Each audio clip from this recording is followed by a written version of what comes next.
اچھا سر، ہر انسان اس کی زندگی کی کمزوری ہیں، کمزور پہلو ہیں، اللہ سے العیوب ہے، پردے ڈال دیتا ہے۔ ایک کمزور انسان جو کوئی بھی ہو سکتا ہے سر، ہمیں سن رہا ہے اور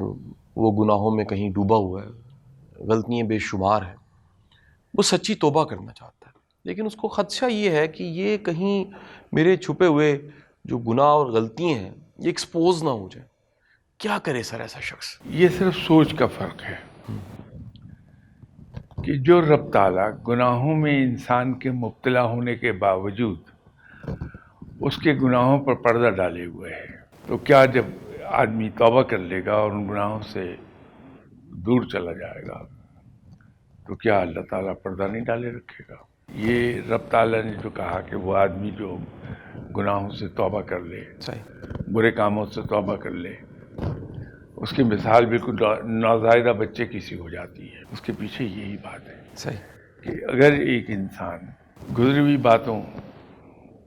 سے توبہ کر لے اور آئندہ کے لیے نہ کرے ان کو، تو رب تعالیٰ ایک تو ماضی میں پردہ ڈال دیتا ہے، دوسرے لوگ بھی ماضی کو بھول جاتے ہیں۔ اگر کوئی ذکر بھی کرے گا تو یہ کرے گا ٹھیک ہے ماضی میں جو کچھ بھی تھا، لیکن اب تو وہ نیک آدمی ہو گیا، تو اللہ تعالیٰ پردے ڈال دیتا ہے۔ صحیح، اس سے کبھی ہچکچانا نہیں چاہیے، بلکہ جو میں نے شروع میں جملہ کہا تھا کہ گناہوں میں مبتلا ہوتے ہوئے بھی اگر اللہ تعالیٰ گناہوں پر پردہ ڈالے رکھتا ہے تو گناہوں سے توبہ کرنے کے بعد تو پھر زیادہ ہی پردہ ڈال دے گا اس پر۔